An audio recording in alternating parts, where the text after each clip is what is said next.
welcome to your deep dive. Okay. Today, we're going to be looking at the life and crimes of Regis Deon Thomas. Okay. And, this name might not be familiar to you. Right. But his story is it's a good example of some of the things that were going on in the 90s. Yeah. Especially in Los Angeles. Yeah, definitely. So we're going to be taking a look at gang life and violence and the justice system. Wow. And we've just got one source today, Okay. which is the Regis Deon Thomas Wikipedia article. All right. That sounds good. We're going to see what kind of insights we can get from that. I love it. I love these deep dives. I'm excited. Yeah, me too. I think it's so interesting to learn about, people like this and these cases. Yeah. And, you can learn a lot about society by looking at cases like this. Right. You can learn about gang culture. Yeah. What might make someone commit these violent crimes. Yeah. And just how law enforcement responds to these things. Absolutely, yeah, and how things have changed since then, too. Yeah, so exactly. The Wikipedia article, it starts out just talking about Thomas's background. Okay. Like who he was. Give me the basics. Yeah. So he was born in 1970. Okay. Grew up in South Central Los Angeles. Oh. He was the oldest of 4 children. Okay. So pretty normal. So normal beginning. Yeah, normal beginning. Yeah. But then he ended up joining the Bounty Hunter Bloods. Okay, and so that was a gang, right? That's a gang, yeah. Okay. And they were a pretty well-known gang. Okay.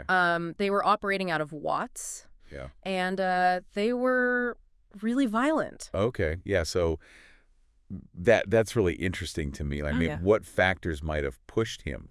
What would make someone go down that path? Exactly, yeah. What was going on? What was it about the environment? Or was it just him? Right. Or is there something, maybe psychologically or... Yeah.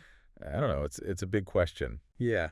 Yeah, it is. But I think it's worth considering, Okay. what was it about the gang or what was it about that life that appealed to him? Yeah, yeah. I mean, especially in South Central LA in the 80s and 90s, Yeah. that was a rough time. It was a rough time in place, yeah. Yeah. Like a lot of really serious issues, like Right. poverty, social inequality. Yeah. The crack epidemic was It's huge, yeah. a huge problem. It was a huge problem. And especially, for young black men, Yeah. the opportunities just weren't there. Right. And so you can see how these gangs might have looked like they were offering something that they weren't getting anywhere else. Right. Yeah. Like a sense of belonging or... Yeah. Belonging, support, a community, a way to make money. Yeah. All these things that are really important to young people. Mm-hmm. But unfortunately, yeah, it's a destructive way to get those needs met. Totally. Yeah. And so I think I know it's awful. Yeah. But I think it's interesting to think about how that might have been what was appealing about that life. Right. Right. And it makes me wonder too about he was only 19 or 20 years old when he got convicted of perjury. Oh, wow. So that's pretty young. Yeah, that's pretty young. 1990. Okay. And it makes me think was this like a sign that, he was going to go down this road? Right. Like, was this an early indication that he just didn't care about the law? Right. Yeah. And that maybe, things were going to get worse. Totally. I mean, when I see something like that, it makes me wonder if there were any chances to intervene, were there missed opportunities to help him? Right. Yeah, were there support systems or rehabilitation programs or anything like that? Yeah, could something have been done differently? Totally, yeah. It's a chilling thought. Yeah. What if there had been? Yeah, yeah. And sadly, it did get worse. Okay. The Wikipedia article. Yeah. It says that he committed his first murder in 1992. Okay. He killed Carlos Atkins in Torrance. Okay. And that's all it says? It doesn't say much about it. Oh, wow. That's weird. Yeah, it just kind of glosses over it almost. Oh, that's strange. It makes you wonder why there's not more information about that. Right, yeah. Maybe it wasn't as high profile at the time. Yeah. Maybe it didn't get as much media coverage because there were these later, more well-known crimes. Right. But, it's still a murder. Yeah. And that's a big deal, Yeah. And someone lost their life. Yeah. And there were people who were affected by that. And Yeah. I think we should remember that, even though we don't have all the details. Absolutely, yeah. And then a year later, he commits the crimes that would, kind of define him, I guess. Yeah. Which are the murders of the Compton police officers. Wow. Kevin Michael Burrell and James Wayne McDonald. Okay. And this is where the case This is where it gets real. Yeah, it gets real. Yeah. Because it's not just, the loss of these officers. Right. It's the impact that it had on the Compton community. Yeah. To have 2 officers killed in the line of duty. Yeah. In a department that had been around for 65 years. Yeah. Like, that's unheard of. Yeah. That's crazy. Yeah. So it was a late night. Okay. In February 1993. Okay. And it was a traffic stop. Okay, so seemingly routine. Yeah, seemingly routine. Yeah. Officers Burrell and McDonald pulled over this red pickup truck. Okay. And Thomas was driving. Okay. And they approached the vehicle. Yeah. And that's when... That's when Thomas got out of the truck and just opened fire. Wow. Okay. And he shot both of them. Oh, my gosh. Before they could even get their guns out. Wow. They were both wearing bulletproof vests. Yeah. And they were found face down. Oh, my gosh. Near the patrol car. Yeah. And their guns were still holstered. Wow. That's intense. Yeah. I mean, it's just so brutal. Yeah, it's hard to... So sudden. Yeah, like imagine what was going through their minds. It's just scary to think about. And how did this affect the community? Oh, yeah. Because this must have been, you know, a big deal. It sent shockwaves through the whole community. Yeah. I mean, any sense of security was shattered. Yeah. And, you know, I think there was just a lot of fear. Yeah, I bet. Anger, sadness, like a huge sense of loss. Yeah, that makes sense. Yeah. And the article talks about how there was this massive manhunt to find him. Okay, so they're trying to find this guy. Yeah. Yeah. I mean, It was like all hands on deck. Wow. And it seemed like everyone was waiting for him to be caught. Right. And that says a lot, I think, Yeah. about how serious the situation was. Yeah. Yeah. It wasn't just about, you know, finding this killer. Right. It was about trying to, you know, bring back... Restore some order. Some order, some sense of safety to this community. Make people feel safe again, That had been really, you know, like shaken by this. Totally. And, you know, while they were looking for Thomas, they actually ended up solving some other crimes. Oh, wow. Okay. So there were 5 arrests. Wow. 3 murders solved. Okay. And then 2 attempted killings were cleared. So they were, I mean, they were really looking into everything. Yeah. I mean, you know, they put so many resources towards finding him. Right. So I guess that's not surprising. Yeah. They ended up, you know, connecting him to some other things. Yeah, that makes sense. So it's kind of a bittersweet.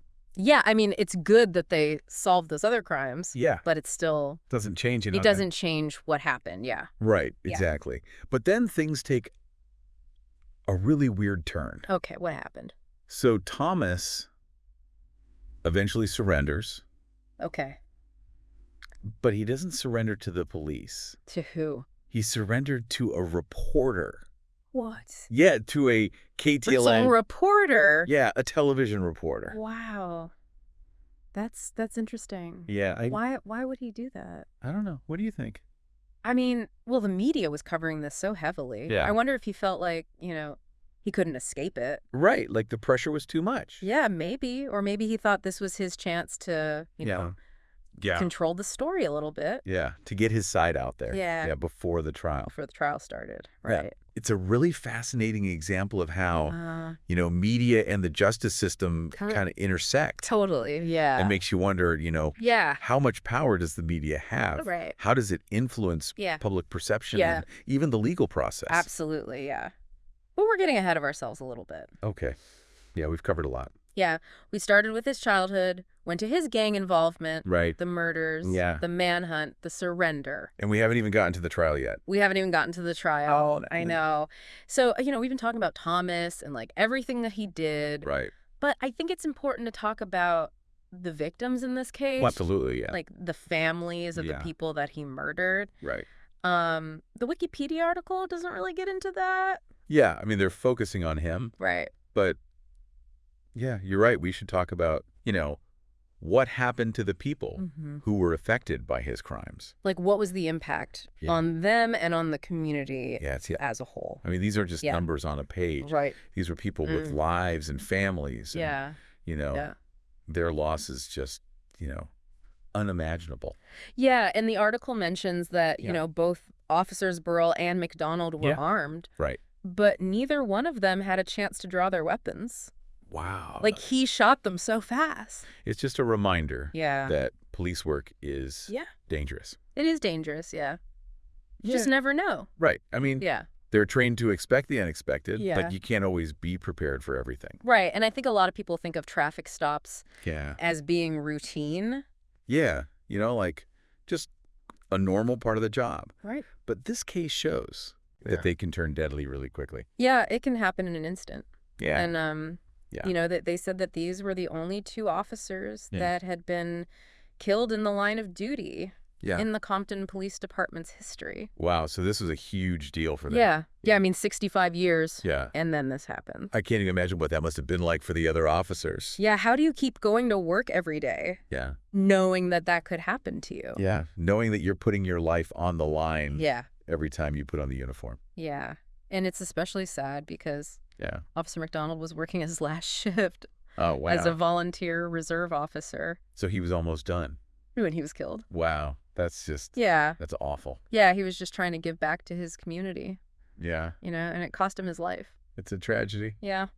There's also this part in the article that says neither one of the officers had reported the traffic stop to dispatch. Oh, okay. And they didn't request a background check on the license plates of the truck either. They didn't know who they were dealing with. Yeah. And I was wondering, like, how common was that back then? I mean, it was the early 90s, so, you know, technology was different. Yeah. It wasn't unusual for officers to make a traffic stop and not immediately call it in. Right. Especially if it seemed like a routine thing. Yeah, okay. They probably thought they were just saving time by not doing all that paperwork. Right. But looking back now, you know, it's like, could that have played a role? Yeah, that's a good question. In what happened? Like, if they had run a background check, they would have seen that Thomas had that prior conviction for perjury. Right. And maybe they would have approached the stop differently. Yeah, maybe they would have been more cautious. Yeah, maybe. It's impossible to know. Yeah. For sure. Yeah. But it does make you think about how important communication is in policing. Yeah. Especially with something like the manhunt that happened after the murders. Yeah. You know, they had to coordinate all these different agencies and... All right. It was a huge operation. Yeah. And communication is key in situations like that. And they ended up making all those arrests and clearing those cases. Right. And that's not uncommon. When you have a big investigation like that, they put so much time and resources into it that they often uncover connections to other crimes. It's almost like they wouldn't have solved those other crimes if this hadn't happened. Yeah, it's like a ripple effect. Yeah. But of course, you know, it's important to remember that solving those crimes doesn't bring back the officers. Yeah, of course not. It's a really complex situation. Yeah. You know, there are these positive outcomes. Yeah. But it doesn't change the fact that these 2 people lost their lives. Exactly. Yeah, and speaking of complex situations, like, how do you explain surrendering to a reporter? Yeah, I mean, that's wild. It is, yeah. What do you think he was thinking? It's hard to say, but, you know, maybe he felt like he was trapped by all the media attention. Yeah. Like there was no escape. Yeah. So he decided to just go to the media himself. Yeah, like take control of the story. Right, exactly. Yeah, before it got away from it. It's like he knew how much power the media has. Yeah, yeah, and it makes you think about how that affects the whole trial process. Yeah, for sure. So, I mean, we've gone from Thomas's childhood to the gang involvement, to the murders, to the manhunt, to the surrender. Yeah. And now we got to talk about the trial. All right, so we're back. Okay. And we're ready to talk about what happened after that crazy surrender. Right, yeah, the trial. Yeah, so what can you tell me about that? Well, one thing that I thought was interesting was just how fast everything happened. Okay. So he was arrested in April of '93. Yeah. And then a little over a year later. Okay. In August of '95. Wow. He was found guilty of all 3 murders. Okay. And sentenced to death. Wow, that's pretty quick. Yeah, it is, especially for a case like this. Right. I mean, you know, death penalty cases, they usually take a long time. Yeah. There's all these appeals. Yeah. Multiple trials sometimes. Yeah. But it seems like in Thomas's case, the evidence was pretty clear. Okay. And the defense just couldn't really dispute it. Gotcha. You know, so. And then the article says he's currently on death row at San Quentin. Right. So this is where it gets kind of complicated. Yeah. Because, you know, the death penalty is just this whole other issue. It is, yeah. In California, it's like they have the most people on death row in the whole country. Wow. but they almost never execute anyone. Oh, wow. That's interesting. Yeah. So what do you think is going to happen with him? Well, I mean, it's really hard to say. Yeah. There are so many legal things that could happen. Yeah. Appeals, stays of execution. Yeah. And plus, there's this whole movement to get rid of the death penalty completely in California. Yeah. So who knows?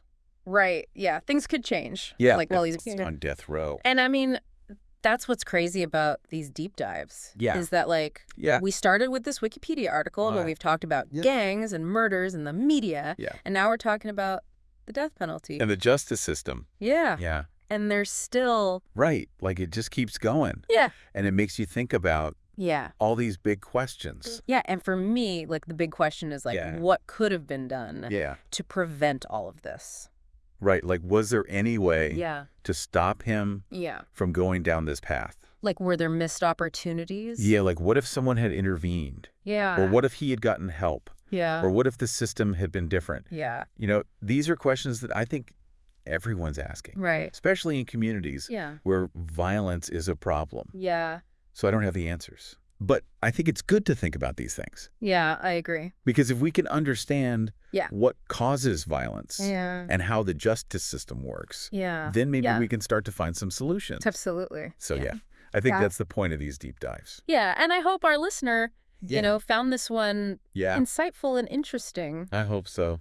And maybe it will make you think about things a little differently. And if you want to learn more, go out and do some research. Yeah, absolutely. There's so much information out there. Yeah. And this deep dive was created just for you. That's right. So thanks for joining us.